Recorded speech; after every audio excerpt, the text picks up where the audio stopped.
In our May Premier auction in Bedford, Texas, we'll have the largest offering of machine guns to ever hit the market. And included in May's Premier auction will be this wonderful M36 Kulspruta Swedish machine gun setup. Now the Swedes were having some problems with the M14 Schwarz-Los after World War I because they couldn't get it synchronized up with the props on their airplanes. So they purchased a quantity of Browning 1919 air-cooled. And after a while, they noticed that, hey, this is an easier and more cost-effective machine gun to produce than the Schwarz-Los. Now, by 1930, Carl Gustaf realized that they could produce 50 of the Browning-designed machine guns for every 30 of the Schwarz-Los designs. Schwarz-Los was complicated, it was a lot more expensive, and so finally they just stopped producing that and went strictly to the Browning design. Now, the M36 was produced by two different companies in Sweden, Carl Gustaf and Ericsson. This is an Ericsson, and these were produced from 1940 to 1942 with around a total of 5,000 units produced from Ericsson. Now around 1930, the Swedish military looked at developing a more higher powered cartridge. They weren't happy with the 6.5 by 55 in this setup right here. They needed something with a lot more punch and a lot more range. So they ended up going with an 8 by 63 round. That's kind of like a 35 Whelen with the power of it. It's 25% more powerful than a 30-06 and 50% more powerful than the 6.5 by 55, and the maximum effective range on that round is 6,000 yards. That is a long haul. Now just imagine putting that beefy of a round in a water-cooled machine gun. So they figured that problem out. They manufactured this recoil setup right here.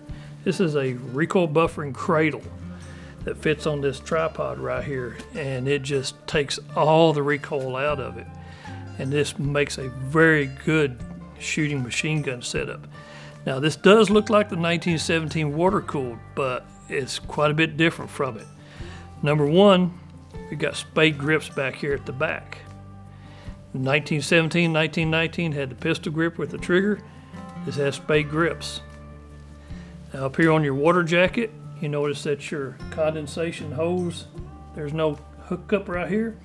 It's back here. That's modified off of the M14 Schwarz-Los. Now up here at the front, you notice these boosters. This is actually where you can adjust the rate of fire on it.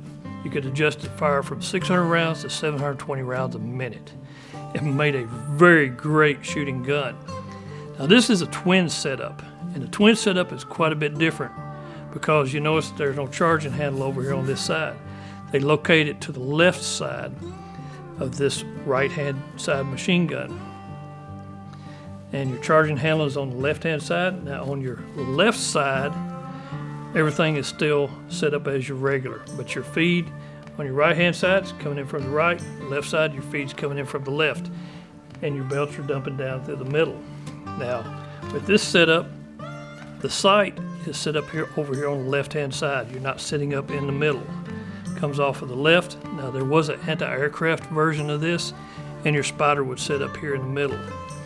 Now also on these, you could put a 5-power optic mount on there, and this is just an amazingly cool setup. The safety on here at the back, you would pull this pin and rotate this, and then that pulls it off a safe.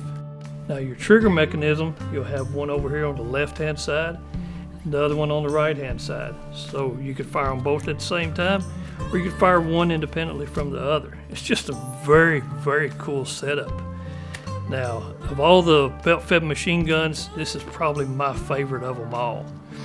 Now, the 8x63 stayed in operation until around 1966, whenever the Swedish military converted them over to 7.62 NATO, and this one is chambered in 30 caliber. And it is fully transferable. These do have group industry side plates on them, the M37s. But overall, this is an amazing setup, and not many of them here in the U.S.